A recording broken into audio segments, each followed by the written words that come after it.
राजेंद्र माथुर जी मेरे संपादक थे और मैं उनको बहुत, मैं क्या सभी लोग मानते हैं, उन्होंने एक बात कही थी। उन्होंने कहा था कि देखो रामकृपाल, जैसे ही हम कलम पकड़ते हैं हमारे अंदर का जो कल्चर्ड बॉय है ना वो बाहर आ जाता है, और जैसे हमारे अंदर कलम नहीं हम रखते या किसी सार्वजनिक स्थल पर जाते हैं तो हम जो नेचुरल हैं वो नहीं रहते। हमारे अंदर से एक कल्चर्ड आदमी आके खड़ा हो जाता है, और अमूमन जब हम बैठ करके इस तरह की बात करते हैं तो हम वो नहीं होते हैं जो अपने घर में रहते हैं या सड़क पर रहते हैं। हम यहाँ भी बड़े कल्चर्ड हो जाते हैं, और शायद यही एक बाध्यता है कि जब राजनीति में होता है कि साम दाम दंड भेद कुछ भी हो, जीत किसी भी कीमत पर, फिर भी हम वहाँ नैतिकता ढूंढते फिरते हैं। पहली बात तो यह है कि मैं पहाड़ में समंदर नहीं ढूंढता हूँ। और रही बात धूमिल की, एक लाइन मैं कहूँगा, दृष्टियों की नैतिकता का कितना भद्दा मजाक है, हमारे आँख के नीचे ही नाक है। इससे बड़ा कमेंट और कुछ नहीं होगा। और ये 70 के पहले लिखी गई लाइन है, तो आप मान के चलिए इन पॉलिटिकल पार्टीज़ में हम लोग जरूर वो नैतिकता की बात करेंगे, हम नैतिकता ढूंढेंगे। कोई नैतिकता फैतिकता किसी को कुछ नहीं है। और एक समाज का भी नियम है।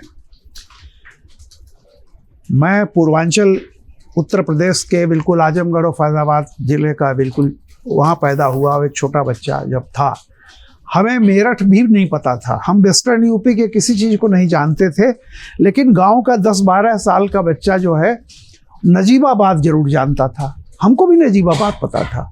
और हमारे गांव में नौटंकी होती थी जब सुल्ताना डाकू का वो जिस दिन प्ले होता था, हम लोग घरों से छुप छुप करके जा करके रात भर नाटक देखते थे। उसका एक सेंटेंस था, शहर नजीबाबाद का है मशहूर फसाना, दिल दिलेर मानिंद एक डाकू था सुल्ताना।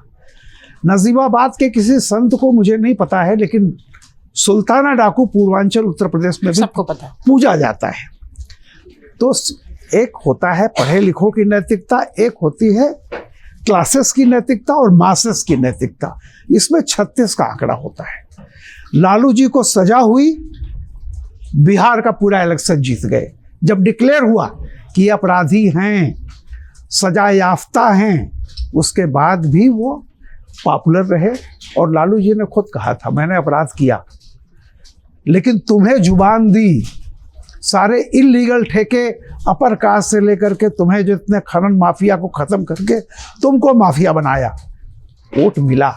तो मैं केवल एक बात कह रहा हूँ, मैं इसकी अपेक्षा रखता ही नहीं कि बीजेपी बहुत अपनी जीत की कीमत पर कोई नैतिकता की बात करेगी या कांग्रेस कोई नैतिकता की बात करेगी, नहीं। लेकिन रही बात इसकी, मैं फिर इस बात को कहता हूँ कि पॉलिटिकल सिस्टम में अगर लोग इस बात पर कोई एग्रीमेंट हो जाए कि जीत किसी भी कीमत पर ये नहीं होना चाहिए।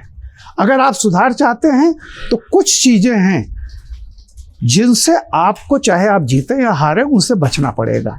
लेकिन फिर मैं वही कह रहा हूँ कि ये समाज पर भी बहुत कुछ डिपेंड करता है। जैसा हमारे भी मित्रों ने कहा कि बहुत जो गड़बड़ आदमी है, कई बार लोग, चूंकि वही है, मुरारजी ने कहा था, मुरारजी से एक बार कहा गया कि आप शराब चालू कर दीजिए, उन्होंने कहा कि इससे बड़ी रेवेन्यू मिलेगी। मुरारजी ने कहा कि मैं लूट के माल से हॉस्पिटल नहीं बनवाऊंगा। लेकिन सवाल यह है कि आज की पार्टियां क्या तैयार हैं इसके लिए? आज तो लूट के माल से भी मिले तो अस्पताल बनवाने को तैयार हैं। यानी जीत किसी भी कीमत पर कुछ बनाना चाहिए। अब फिर हमारे यहाँ वही आ जाता है कि जो कानून का everybody is innocent unless prove guilty, और पॉलिटिकल पार्टियां कोई जज नहीं है, वकील हो सकती हैं, फैसला तो अदालत करेगी। यानी जब तक अदालत किसी को दोषी नहीं करार देती है, जब तक सजा नहीं देती है, तब तक वो आदमी इनोसेंट है। सवाल इस बात का, ये तो एक इलेक्शन जिसको चुनाव सुधार की बात करते हैं, हम लोगों को ये तय करना पड़ेगा कि किस तरह के अपराध अगर किसी पर आरोप लगे हैं तो उसे टिकट न दिया जाए। ये कानून बनाइए। देखिए, पर्सनल नैतिकता पार्टियों को छोड़ेंगी, कोई पार्टी इसको नहीं मानेगी, और सिर्फ ये देखिए उसी को टिकट देती है।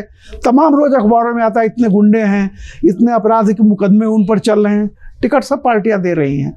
तो ये एक इलेक्टोरल रिफॉर्म का हिस्सा होना चाहिए कि किस संज्ञेय अपराध को आप अदालत जब तक किसी को वो कर, जैसे आडवाणी जी ने किया, विनोद भाई ने उसका उदाहरण दिया था, सिर्फ नाम आया था उन्होंने इस्तीफा दे दिया।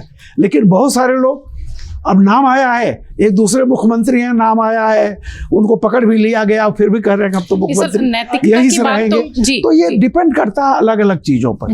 अगर आप ये वीडियो YouTube पर देख रहे हैं तो हमारे चैनल को सब्सक्राइब करें और बेल आइकन को दबाना ना भूलें। अगर आप Facebook पर ये वीडियो देख रहे हैं तो हमारे पेज को लाइक करें।